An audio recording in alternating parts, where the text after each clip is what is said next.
Почитувани слушатели на Радио Лидер, добро утро. Верувам дека ова утро, како и секој, очекувавте да го слушнете гласот на мојот драг колега, главен и одговорен уредник на Лидер ФМ Љупчо Златев. Но од оправдани причини, место него, ова утро со вас ќе бидам јас, Иван Лазаров, уредник на информативната програма на Радио Лидер. Како и секој утро, и ова утро ќе ги отвориме најактуелните политичко-обштествени теми од кои, како што се вели и во самата најава на оваа радиоемисија, зависи иднината на Република Македонија. Нова ќе надоврзам едно од мислите на големиот Махатма Ганди, кој рекол: иднината зависи од тоа што правиме денеска. Ако е така, тогаш сме далеку да станеме дел од европското семејство, или да бидам посуров, Македонија да стане нормална држава. Зошто го говорам ова? На средината сме од неделата, а веќе сме сведоци како се постапува со секој или некој кој ќе се спротистави или нема да има исто мислење со премиерот. Да, мислам за разрешувањето на Стојко Пауновски од директорската позиција на Државниот пазарен инспекторат. Тука и револтот кон новата концепција за реформи во основното образование, која вчера достигна кулминацијата по најавата за укинување на учебниците и нивна замена со дигитални учебници. Обесхрабрува и најавата на Светската банка дека Македонија и оваа година нема да излезе од економската криза. Додека пак светот неделава ја одбележува како светска недела на имунизација, во Македонија се вакцинира единствено со вакцини кои се донација. А собранието, наместо да ги решава проблемите на граѓаните и да изнаоѓа решенија, гледаме нефункционалност на законодавниот дом. Пред да ви го откријам денешниот гостин, ќе кажам само дека поради ваквите, условно ќе речам, игри, страдаат граѓаните. За сите актуелни случувања во политичката сцена, но и надвор од неја, утринава разговарам со Ели Панова, пратеничка во собранието на Република Македонија. Господјо Панова, ви благодарам што ја прифативте поканата да бидете ова утро заедно со нас на Радио Лидер. Ви благодарам, а ние ќе искористиме секоја прилика за вистината да стигне до граѓаните и да разберат од прва рака што тоа се случува во македонското собрание или на политичката сцена. Токму така, започнуваме со она што е актуелно во собранието. Се чинеше пред 10 дена дека антикризните мерки практично го скршија мразот во собранието, откако конечно се постигна некаков компромис за деблокада на законите од петиот пакет антикризни мерки. Со тоа мислевме дека по повеќе месечна блокада македонското собрание конечно ќе профункционира. Но тоа што го видовме овој понеделник, една недела по носењето на овие закони, е дека Талат Џафери не дозволи пратеничката група на ВМРО ДПМН да дискутира во однос на интерпелацијата на министерот за внатрешни Оливер Спасовски. Но чинам дека му претходеше и однесувањето претходната недела, кога од дневен ред се тргна интерпелациите на министерот за правда Бојан Маричич и за корупција Љупчо Николовски. Па на самиот почеток ќе ве прашам зошто на најголемата опозицијска партија и беше оневозможено да збори за интерпелацијата на еден министер, во случајов за Спасовски, чие работење го одбележуваат многу скандали. Вака, за да биде појасно за слушателите и гледачите, морам да констатирам дека собранието вака функционира веќе подолг период. Можеби не секогаш е видливо за граѓаните на Република Македонија, меѓутоа еве јас како заменик координатор на претеничката група на ВМРО ДПМН секојдневно се соочувам со вакви предизвици.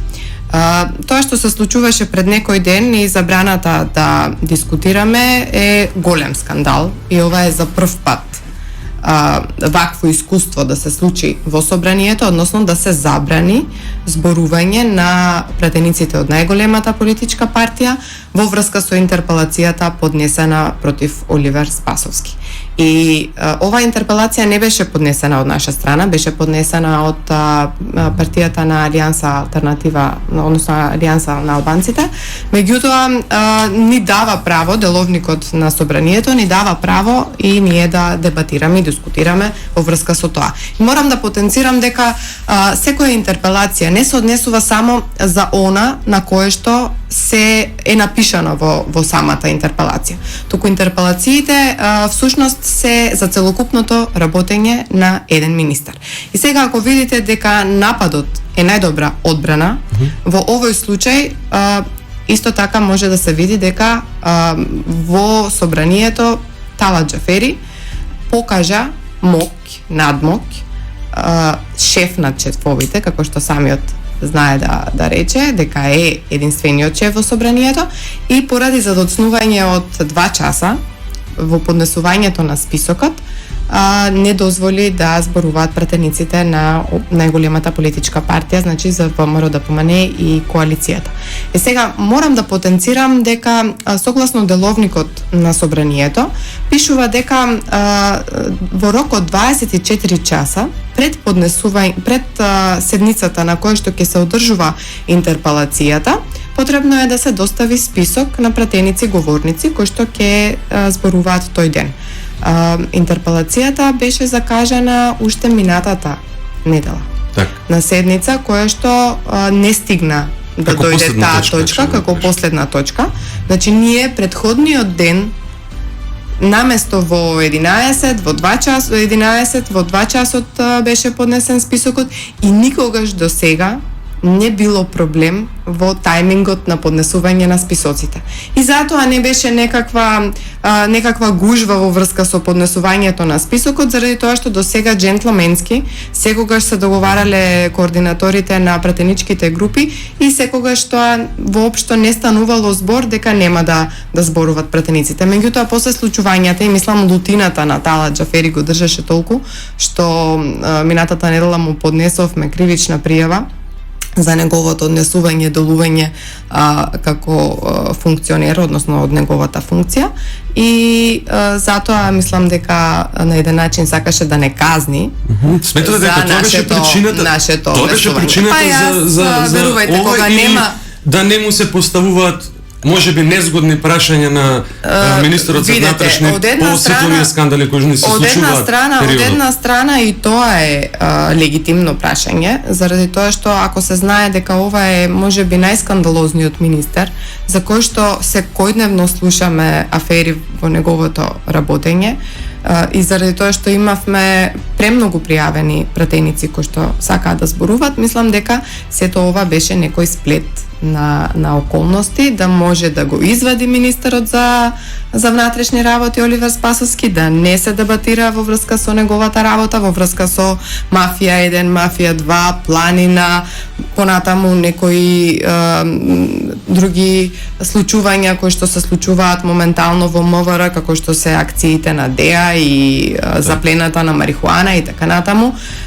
Може би тоа беше причината, меѓутоа од друга страна, познавајќи го спикерот Талат Џафери, очигледна беше неговата нервоза за поднесувањето на кривичната пријава против него и сакаше да покаже едноставно моќ дека доколку не одиме на координација и доколку не разговараме со него, тогаш ќе не казни на одреден начин како класен раководител на Так, од еднаш почна да се почитува деловникот во собранието. Што е со интерпелациите за Бојан Маричич и Љупчо Николовски?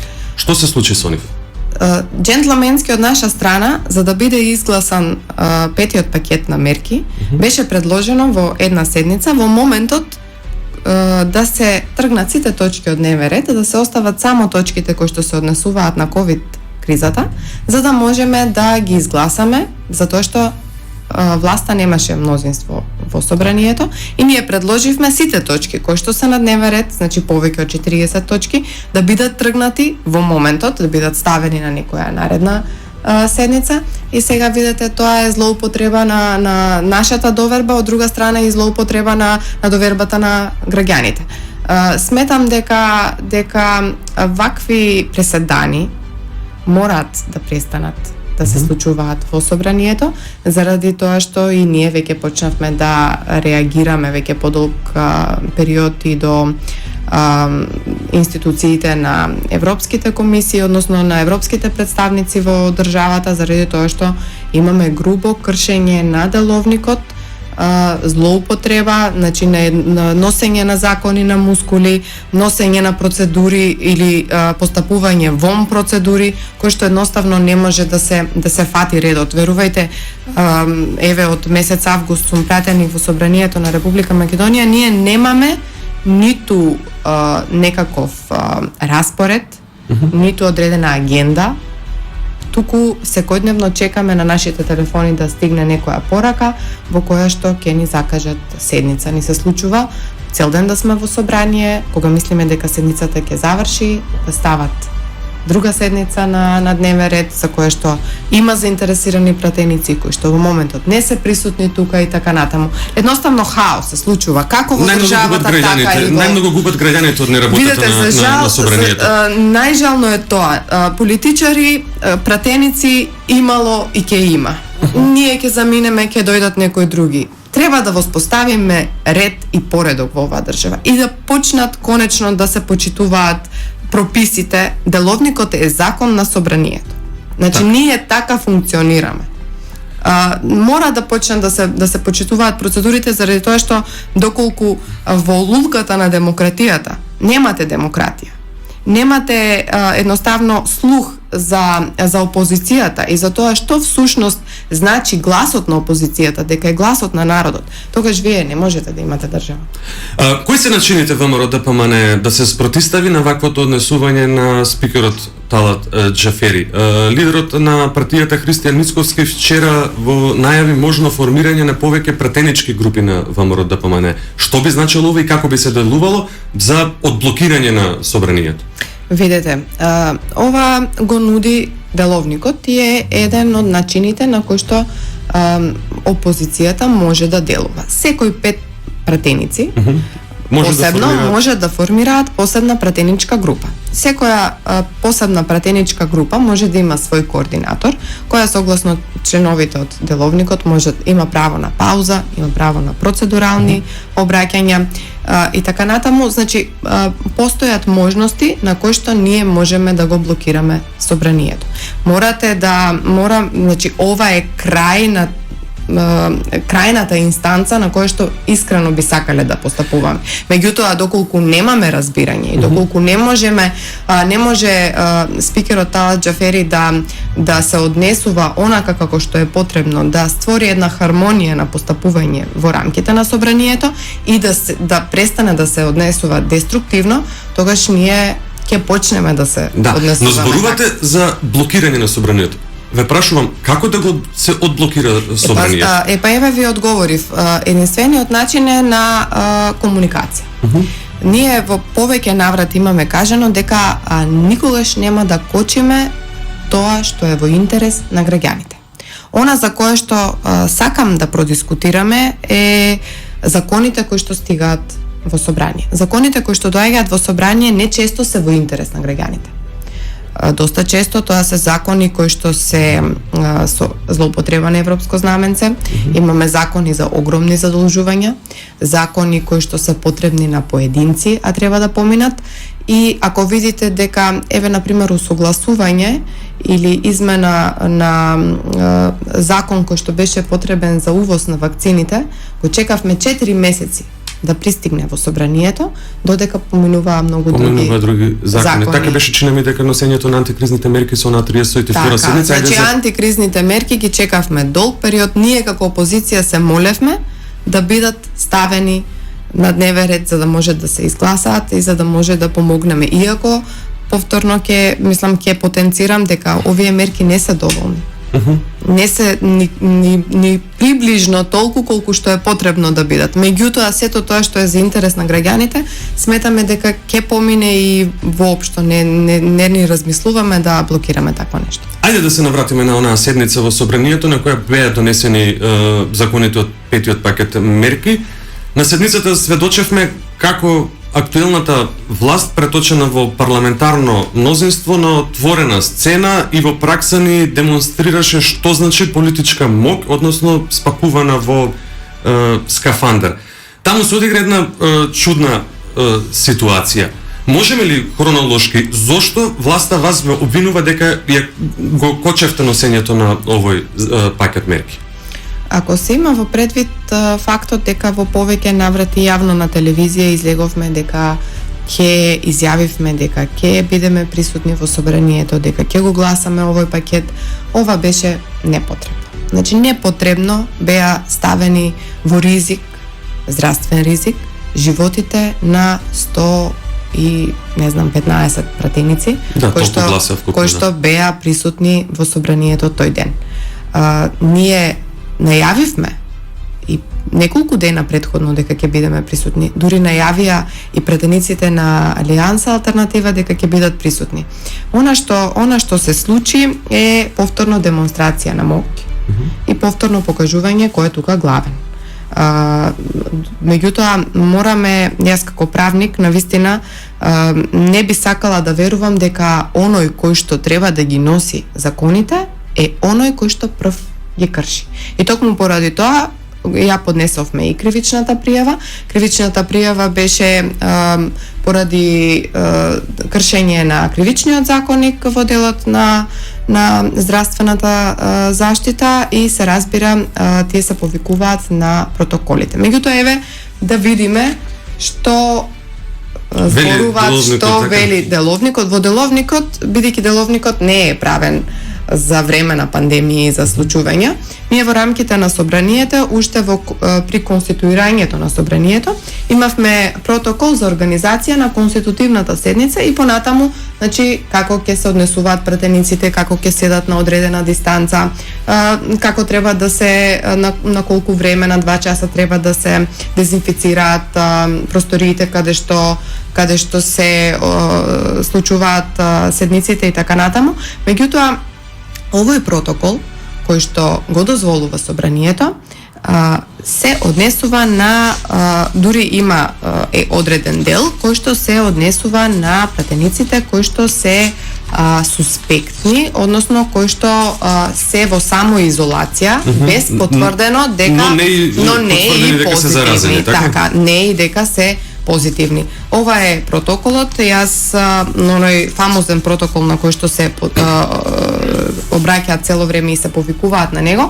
Меѓутоа, она што недостига, значи овој протокол е од 30.7.2020 година, меѓутоа последниот протокол кој што е крос 3 и на кој што се повикува, внимавајте, се однесува на пратениците кои што се во домашна самоизолација, а немаат симптоми на COVID. Тоа значи дека многу доколку граѓаните не може да ги видат овие протоколи, тогаш ќе мислат дека направиле нешто што е во ред. Меѓутоа законите во оваа држава треба да важат еднакво на сите и не може еден протокол да биде над кој што го пропишува, внимавајте, собранието го доставува до комисијата за заразни болести.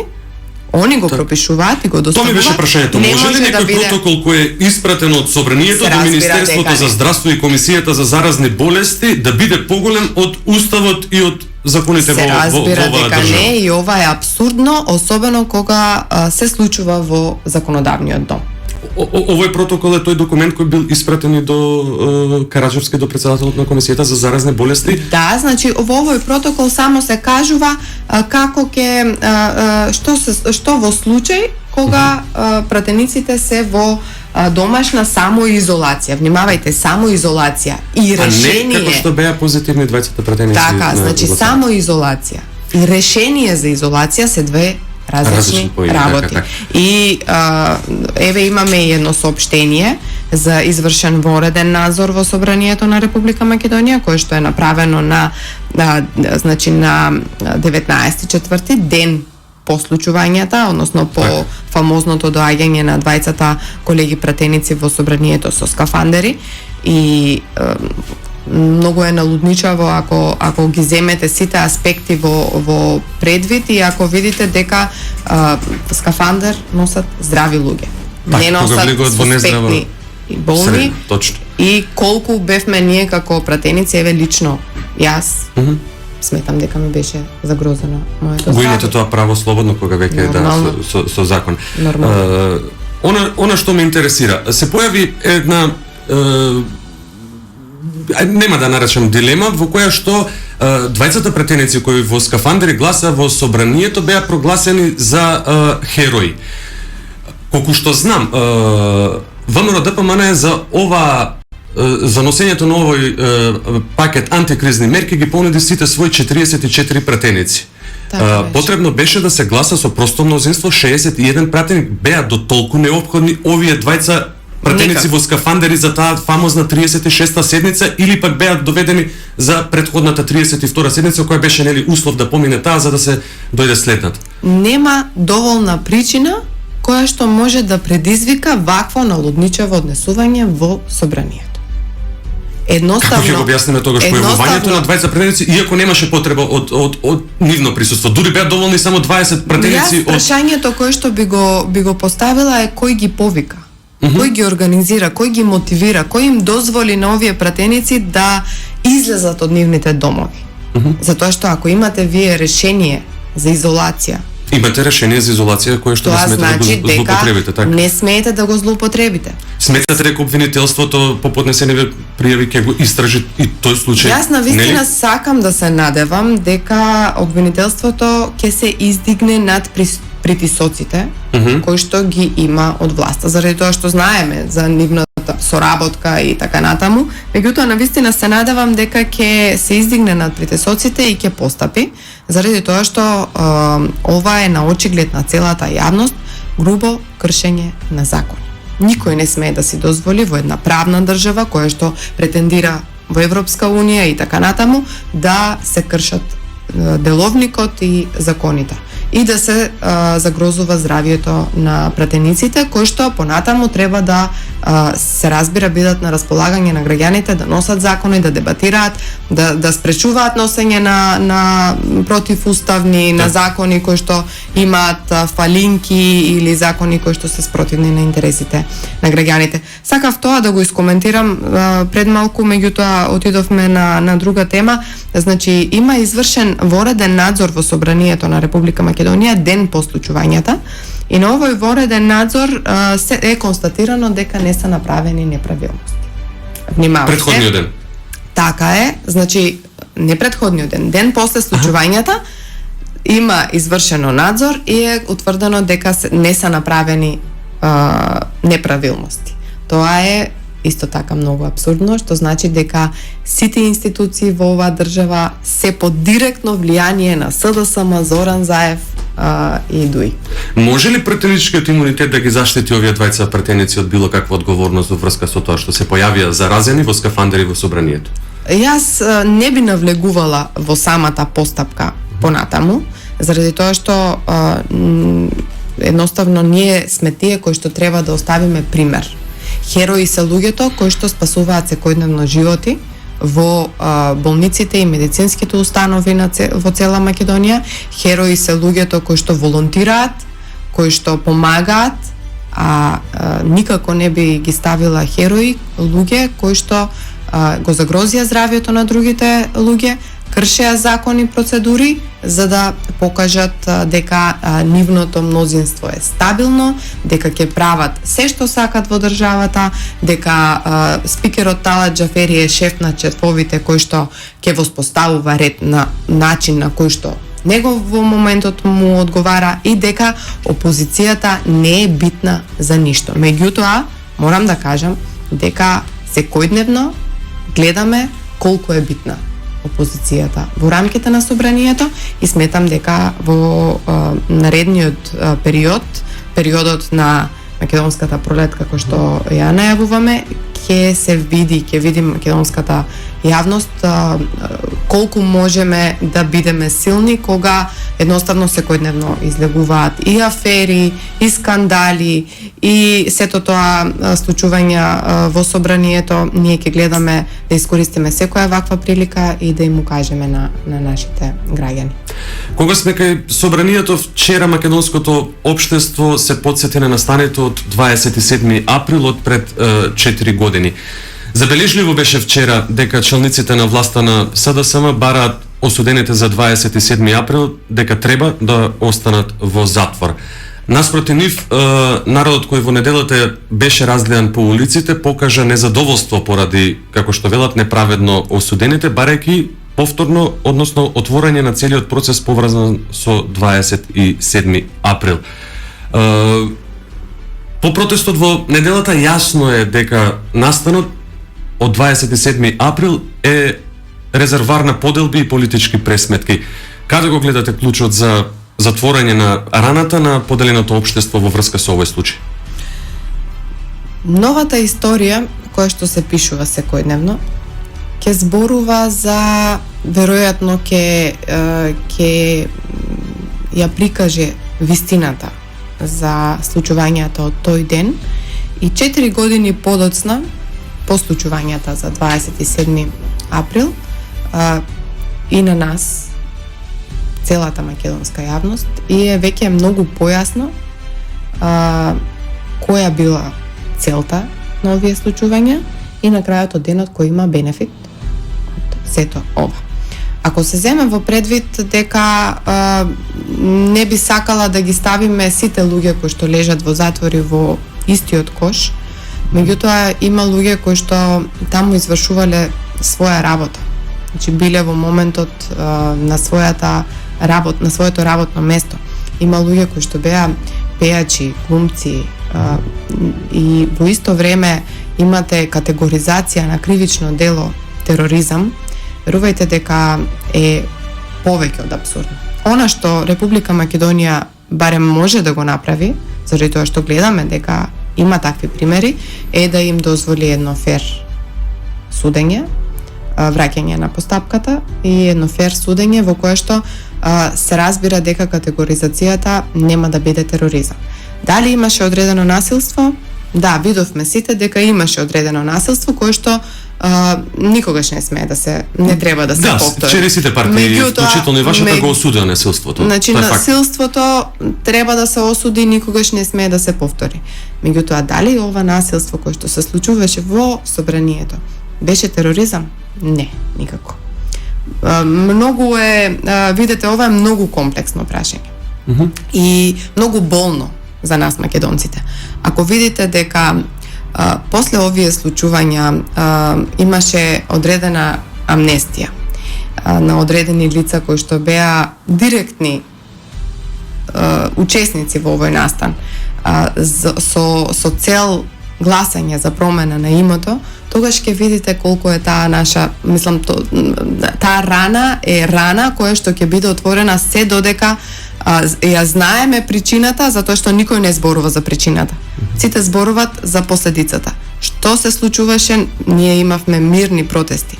Јас бев тогаш во моментот, значи таа година бев председателка на Унијата на жени на ВМРО-ДПМНЕ во Струмица. Значи над 70 дена излегувавме секојдневно на мирни протести во сите градови низ Македонија. Ние излегувавме во Струмица. Ниту знаевме, ниту можевме да предпоставуваме што ќе се случува тој ден во собранието. Навистина нашите намери беа да се заштити Македонија, да едноставно имавме да не се знаеше да не уставот, се разбира. И нашите намери беа поразлични и намерите на луѓето кои што беа присутни тој ден сигурно не беа да ескалира случајот и да се случи тоа што се случи. Ке повторам, никогаш да не се повтори. Меѓутоа, никогаш не смеат луѓе да бидат судени за тероризам. Дајте да се запрашаме што е тоа тероризам.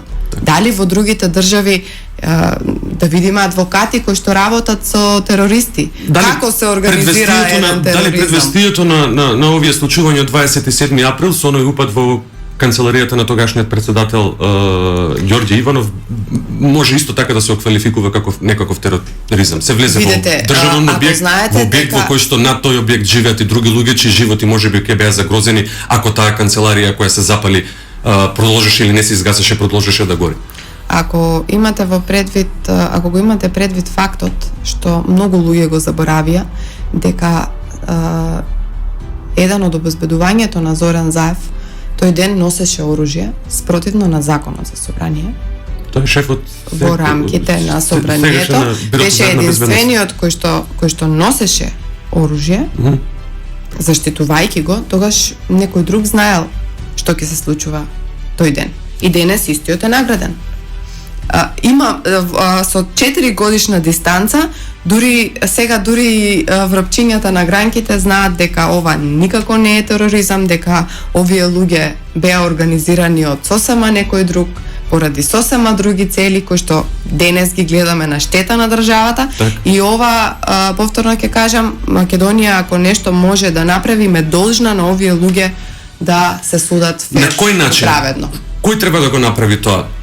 Да го побара народот преку протести како што беше организиран сега, да го побараат пратениците во собранието, кој треба да направи за да се повтори овој случај, бидејќи вчера судиката Добрила Карцарска, која во првостепена постапка досуди 211 години затвор за обвинените во случајот од 27 април, вели не гледам ниту причина, ниту потреба за повторување на овој процес. Има легитимни причини за повторување на постапката заради тоа што целата пресуда, колку што сум информирана од медиумите, повторно морам да кажам, е донесена врз база на лажно сведочење на еден сведок кој што е дежурен сведок за сите постапки каде што треба некој да биде обвинет. И ако се има во предвид дека последниот период излегоа индиции, јас немам видено, меѓутоа еве слушам дека имало 4 различни изјави на овој сведок, ова е скандалозно. Така? Овој предмет ќе падне на било кој повисок суд. Треба да падне на било кој повисок суд. И затоа во Република Македонија потребно е да се врати постапката и да едноставно да стигне ова до судиите, до обвинителите, да се ослободат од стегите на власта, заради тоа што утре други ден ќе дојде време кога некој ќе ја происпитува и нивната работа и се разбира дека не е пријатно кога ќе уништите животи на луѓе со семејства, со деца. Видовте на протестот траорно беше сликата како мали дечиња едноставно секојдневно страдаат поради недостатокот од нивните родители кои што се неоправдано судени за тероризам. Така.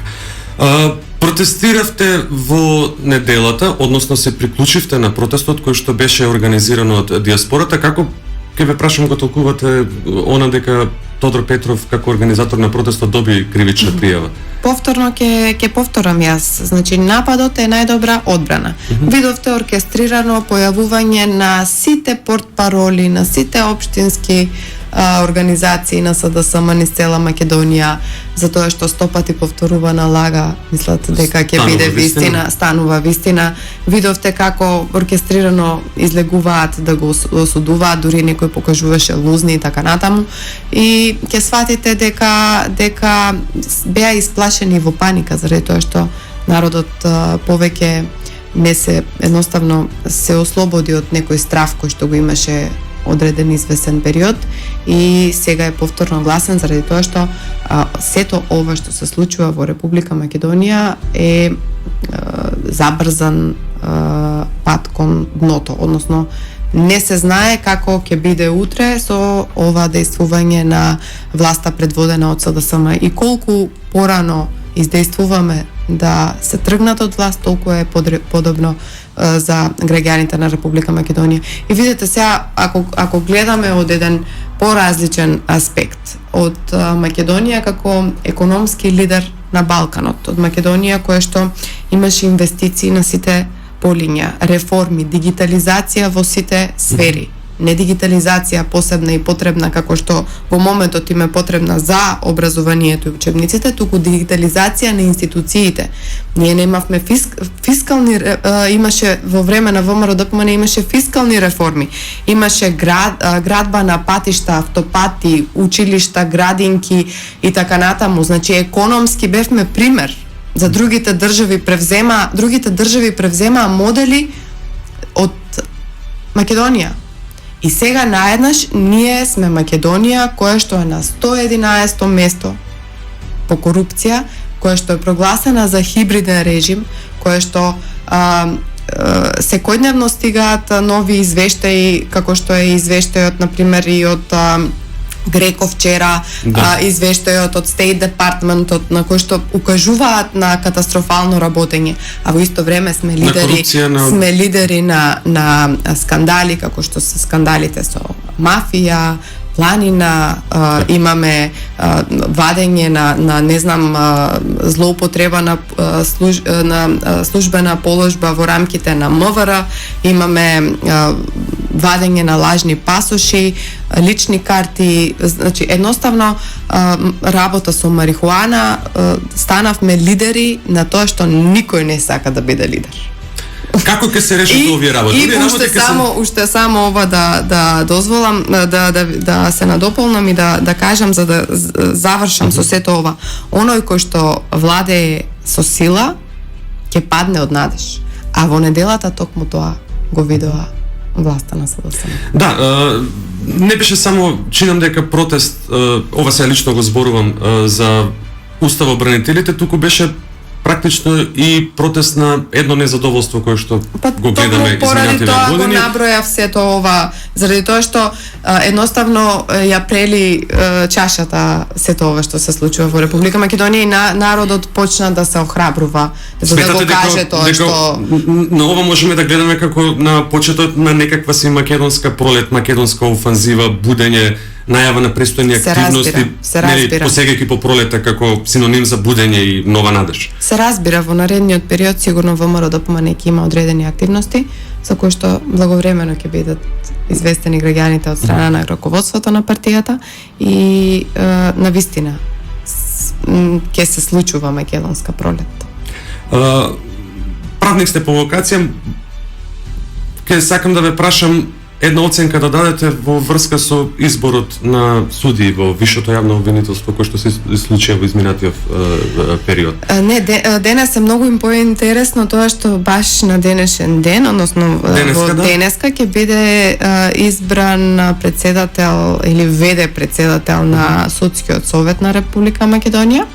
И за прв пат тоа ќе биде од редот на стручните соработници. И замислете стручен соработник кој што ќе надгледува работата, ќе контролира и надгледува работата на моменталните судии и ќе бират нови судии. Секојдневно имаме мешање на власта на СДСМ во судската власт.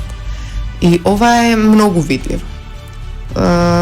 Ако имавме извештаи на кои што ги разгледувавме токму на Судскиот совет во рамките на собранието и на Комисијата за политички систем, морам да речем дека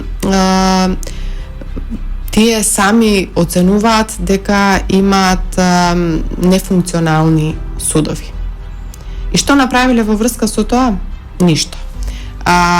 Едноставно во рамките на Судскиот совет не можеме да очекуваме избор на судии како што треба, заради тоа што самите имаме една анализа која што од ликовите кои што се избрани како судии во Судскиот совет се гледа дека од вкупно 15, 10 се со СДСМ како политичка определба и политичко дејствување. Извинете само да појасниме. Судскиот совет е оној кој што треба да ги нагледува работата на судиите. Судскиот совет бира, разрешува и ја надгледува работата, оценува работата на судиите и судовите во Република Македонија. Според законот за Судскиот совет треба да биде стручен човек. Најмалку треба да биде политичка фигура, претпоставувам. Се разбира, значи во рамките на законот за Судски совет на Република Македонија имаме еден член 3 кој што пишува политичко дејствување. Значи се забранува политичко организирање и дејствување во Советот. Членовите на Советот во вршење на функциите на Советот не смеат да остваруваат партиска активност и Советот со својата работа оневозможува политичко влијание во судството. Сега, ова е законот, а праксата е нешто сосема. Се сомневате дека ние кои што денеска ќе бидат избрани се нешто луѓе од СДСМ? Јавно е веќе познато кои се двете судики кои што водат војна не во судот, во СДСМ, да бидат на оваа позиција? Војна кои ќе бидат избрани, значи да бидат на оваа позиција и ја водат војната во партиските штабови на СДСМ и тоа кој имал поголемо влијание. Дали ќе биде Весна Дамова или ќе биде Павлина Црвенковска. Денешните информации кажуваат дека Павлина Црвенковска имала поголемо влијание, а внимавајте, доаѓа од кабинетот на владата на Бучковски и како стручен соработник во апелација. И сега како ние сакаме да имаме реформи во судството и да имаме правна држава, правен систем кој што има закон и устав кој што треба да важат подеднакво за сите, а истовремено имаме бирање на председатели и веде председатели на судски совет кои што се политички чинители, а при тоа законот им го забранува тоа. Значи од вкупно 15, 10 се со политичко дејствување, значи нивните партнери, сопрузи, деца јавно имаат на Facebook објави во партиските штабови на СДСМ. Ова е недозволено. Тогаш како ќе завладее правда вака нас? Како тогаш ќе се поврати случајот со случувањето од 27 ако буквално пракса е во Република Македонија да се наградува секој оној кој што ќе направи нешто за СДСМ. И пракса е како што беше наградена Добрила Кацарска. Значи е избрана експресно за уставен судија. Ако се зема една ретроспектива и ако се види дека таа го ослободи Зоран Заев од подкуп, понатаму судеше за 27, значи со драконски казни, ќе видите зашто е истата наградена. Но мора да се сложиме дека и оние кои пркосат на власта се казнети. Тоа го потврди вчерашниот случај со разрешување на веќе поранешниот директор на Државниот пазарен инспекторат Стојко Пауновски. Целиот случај предизвика огромно внимание во медиумите и по широката јавност. Еден наслов утрово прочитав, вика сите се вработуваат според Рамковен, само Стојко Пауновски изгуби работа според Рамковен. Како го оценува тоа што се случи? Доколку навистина и мислиме добро на оваа држава, јас сметам дека треба да одиме кон департизација на определени функции кои што се на високи државни функции. Доколку некој работи одлично својата работа и за тоа има поддршка од своите колеги, од целиот систем над кој што работи тој, тогаш ќе видите дека нема потреба од никакво политичко дејствување за негова промена. Меѓутоа, секој оној кој што се спротивставил на СДСМ и Зоран Заев не може да помине неказнето на одреден начин. Ова се случи и со Стојко Пауновски и јас навистина жалам, не го познавам лично човекот. Ама тој беше партиски човек, тој беше партиски човек, бил пратеник на СДСМ уште од времето. Си е работила пркоста ни е потребна на сите. За да имаме подобра Македонија, за да имаме подобро место на живење, пркоста ни е потребна на сите и ова немојте да мислите дека народот не го гледа. Значи, партиските послушници, ако еден може да послуша за вработување, можете ли да замислите за какви тендери слушаат други? Так. Сметате дека ова разрешување на Пауновски допрва ќе има импликации за СДСМ, имајќи предвид дека подпредседателот на партијата Радмила Шекеринска рече дека се повлекува веќе Драги Рашковски заврши во притвор, значи делот тесното раководство е веќе вака, мое мислење е дека незадоволството е се поголемо и тие го гледаат тоа и почнуваат да имаат одредени панични дејствија. Кога некој е исплашен, паничи и дејствува на одреден различен начин од колку што рационално е потребно. Сметам дека во наредниот период Зоран Заев ќе направи реконструкција на владата за да ги затвори сите теми и мисли дека може да ги затвори сите теми и сите скандали кои што се отвараат секојдневно. Меѓутоа нов ден, 2-3 нови скандали, ова никогаш не може да заврши. Така да не може да се скријат за сето она што го сторија изминатиот период и за сето ова одговорност мора да има. Уште една мала, иако многу значење гледам дека му се дава на случајот со Стојко Пауновски само заради тоа што тој работел правилно, а неправилно бил избркан. Сметате ли дека можеби ова е чисто еден дефокус на поголемите работи кои што се случуваат во државата? Да, разбирам. Мислам, сведоци сме на толку вработување вакви или онакви, по партиска линија, по партиска книшка, по рамковен договор, па сега за едне 35 луѓе кои што ќе се снајдат меѓу 1400, ако не се лажам, беа рамковни вработувања кои што, нема 10-15 години никаква работа. Секогаш кога на власта е потребен одреден дефокус, се користи со претениците во собранието на Република Македонија, со нивните патни трошоци, со нивното вакцинирање, такво, какво, онакво. Еве со некој таков поединец. И целиот фокус на провладините медиуми оди таму. Или, например, ако сега ние денес имаме 3 преса, од кои што 2 зборуваме за огромни скандали, нови скандали, и еден зборуваме за некоја уличка која што не била асфалтирана, значи провладините медиуми ќе пренесат, ќе го нотираат единствено уличката за која што некоја локална самоуправа не ја направила.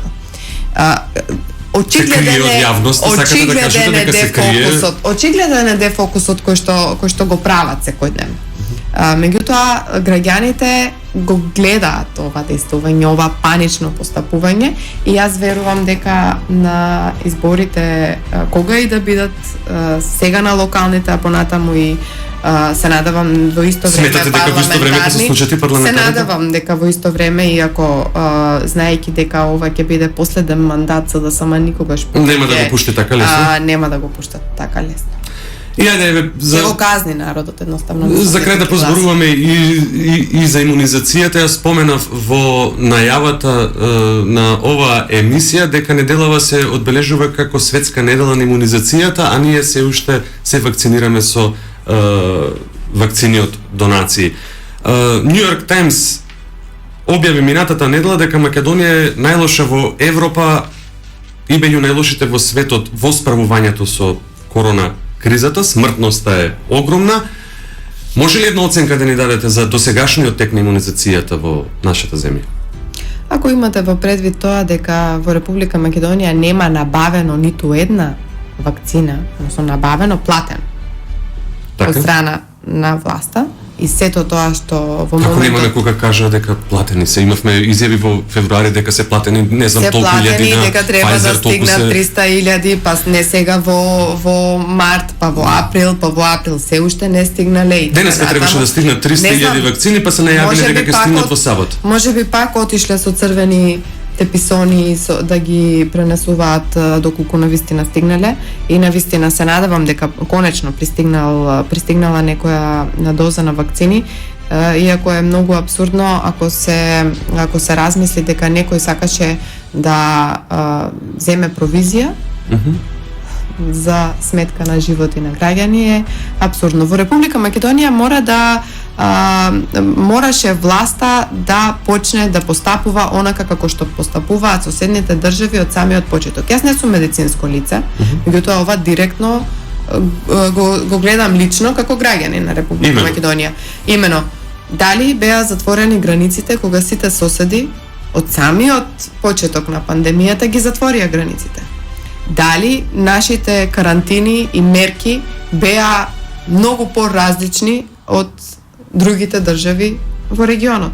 Дали другите држави во регионот направиле законски измени во законите кои што се потребни за увоз на вакцините? Ние не направивме. Да, досневме. Значи, едноставно, дали кога се викаше тестирај, во Република Македонија се тестираше, па луѓе чекаа по 15 дена да бидат тестирани на сметка на државното здравство. ВМРО ДПМН поднесуваше амандмани со кои што баравме да се обезбедат бесплатни ПСР тестови на сите во Република Македонија, без разлика дали ќе бидат во државно или во приватно здравство. Меѓутоа, за се може да има пари во оваа држава, најмногу за тендери, и за скриени плаќања, а за граѓаните не. И на крајот од денот, сега кога кажуваат вакцинира, ќе потенцирам за оние кои што сакаат да се вакцинираат. Затоа што има одредени граѓани кои што не верувајќи во системот кој што го створил Република Македонија, не можат да веруваат и на вакцините кои што ќе им бидат донесени. Се е фалс во оваа држава. Така. Па затоа не веруваат ниту во вистинитоста и содржината на вакцините кои што ќе бидат понудени. И ова е се до системот кој што го ствара СДСМ додека е на власт. Ваквата недоверба. Нивните оправдувања се дека нивна вина. Во целиот свет има недостаток од вакцини, иако лично јас сметам зошто тој недостаток не го имаше за Република Србија. Јас имам овде еден список во кој што кажува каде се наоѓаме ние во имунизацијата. Да не зборувам во смртноста, единствено врв, односно единствено сме на високите места кога станува збор за смртност, за невакцинација, за такви работи, за корупција, за скандали. Само во тоа сме врв во Република Македонија. Значи, имаме податоци за нашите соседни држави. Нашите соседни држави произведуваат вакцини. А ние не можеме да ние ќе произведуваме, прочитав денеска опаковки за вакцините. Она најава што имаше дека во Бунарџик се отвара компанија од пред неколку дена, еве денеска прочитав дека ќе ги произведуваме опаковките на вакцини. И тоа претпоставуваме некакво да си признаеме достигнување на оваа власт. Само ќе споменам, пратениците на ВМРО ДПМН и коалицијата поднесоа и закон за дополнување на законот за здравствена заштита. Докаде е таа постапка, кога треба да влезе во собранеска процедура, што ќе се случува со тоа? Она што е интересно е дека побаравте дека пациентите кои се лекувале во приватните здравствени установи од COVID-19 да добијат здравствена заштита и здравствени услуги како оние кои биле во јавното здравство. Зашто се однесуваат овие? Законот за измената дополнувањето на законот за здравствена заштита, кој што беше поднесен од страна на ВМРО ДПМН, е поразличен од законот кој што го нуди власта. Знаејќи дека нашите закони, ние сакавме да поднесеме закон за да видат граѓаните дека ВМРО ДПМН кога станува збор за интересот на граѓаните не е деструктивно. Туку еве дава идеи, предлага. Предложивме наш закон во кој што сметаме дека ќе бидат опфатени сите оние кои што не можат да се лечат, а такви има многу. Различен е од законот кој што го предложија СДСМ, меѓутоа ние сме свесни дека нашите закони не стигаат на дневен ред во собранието и затоа ќе поднесеме сигурно и одредени амандмани на нивниот закон со нашите предлози кои што се преточени во овој закон, за да еве колку можеме да издействуваме, односно да понудиме тоа што ние го мислиме. Кои се тие главни разлики меѓу предлогот на СДСМ и предлогот на ВМРО ДПМН во однос на овој закон? Првата точка е тоа што сакаме да се рефундира на сите оние кои што платиле да бидат лечени во приватно здравство, а за кои што немало место во државното здравство. Видете, имаше луѓе кои што беа носени со брза помош и со коли до нашите болници и поради немање место беа враќани по 2-3 дена. Немаше кревет повеќе за да бидат сместени во државното здравство. Во вакви случаеви наши граѓани земаат кредити и се позаемуваа и така натаму за да бидат лечени во приватното здравство. На ваквите случаи и за жал голем дел од нив можеби ги изгубиле животите. И сега останува на нивните семејства да плаќаат вакви огромни долгови и затоа предложивме одредена рефундирање на разликата помеѓу приватното и државното здравство, доколку се разбира има доказ дека луѓето морало да бидат примени за лечење во државното здравство, а истите не биле лечени. Понатаму другата беше тоа што граѓаните кои што нема да можат да бидат примени сега во државната ќе можат да се понатаму да бидат примени во приватната болница и да се лекуваат со цена иста како во државното здравство, и третото беше заради тоа што во ек на пандемија, особено кога сите се фокусирани на короната и на пациентите болни од корона, имаме пациенти кои што имаат низа болести, хронични болести, за кои што не можат да посветат внимание, и наредниот период сигурно ќе имаме зголемена смртност и поради тоа, и затоа ние предвидевме во оваа измена на законот граѓаните со хронични и останати болести, кои што повеќе од 60 дена се на листа на чекање во државното здравство за некоја операција, интервентна диагностичка услуга, значи во државното здравство, да можат да отидат во приватното здравство и да платат за тоа со иста цена како што плаќаат во државното здравство. Македонија мора да биде земја која што ќе се грижи за своите граѓани и на тој начин да покаже дека е тука за граѓаните сега кога е најтешко. Секако дека треба така. Денеска започнува забраната за движење, односно полицискиот час, односно е продолжен до 21 часот. Кој е вашиот коментар во врска со ова и во врска со тоа дека за Великден, престојниот празник, па и за Рамазан ќе бидеме ослободени? Каква се овие мерки кои што еден ден важат, а другиот ден не важат? Сега некој ќе рече, ама сега и вие барате во Иглаво, во Сеново. Но како го толкувате тоа дека имаме полициски час и одеднаш за овој празник Великден, па и за Рамазан Бајрам истиот нема да постои? Јас би рекла само дека јас не гледам никаква логика во одредени постапување на оваа власт, и единствено тоа што сака да го постигне е да постигне одредена перцепција. И тие работат исклучиво само на тоа. Доколку треба да има мерки, треба да има мерки, како што има мерки и во другите држави. Се знае како може да биде движењето, се знае што може да работи, а државата треба да им обезбеди помош на оние фирми кои што не работат. Така да ова целно креирање на мерки за определен период на сметка на животи на граѓани е апсурдно, барем според мене. Меѓутоа, еве, срекни празници на сите кои што ќе слават Великден и да се надевам да се чуваат, да се чуваат и сами да ги почитуваат, да се само заштитат заради тоа што оваа власт сигурно не знае да го направи тоа. Господи Панова, ви благодарам, веќе 10 часот и 7 минути, 1 час разговараме на најразлични теми. Ве очекува денеска во 11 часот, чинам дека седница во собранието на која ќе бидат поставувани претенички прашања. Дел од овие теми претпоставам дека ќе се најдат и денеска на оваа седница. На претенички прашања ќе има и многу други теми кои што за жал ние денес не успеавме да ги отвориме.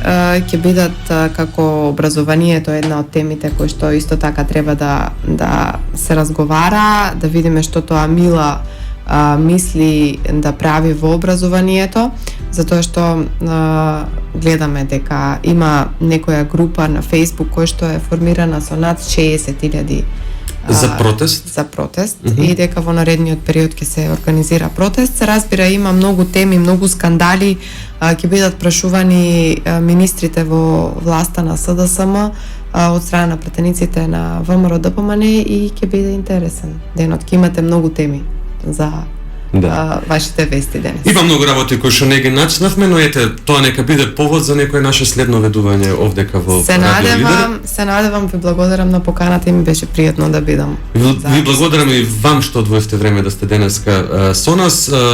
Во студиото на Радио Лидер ова утро е Ели Панова, пратеничка на ВМРО ДПМН во собранието. Разговаравме на најразлични теми. Ви посакувам срекни празници, убаво да си поминете во кругот на вашето семејство, па после Великден, освен што очекуваме масовна имунизација, очекуваме и решавање на сите овие горки проблеми кои што изминатиот период не се случува. Не верувам со владењето на СДСМ, односно не верувам дека се тоа ќе се случи. Ви благодарам уште еднаш.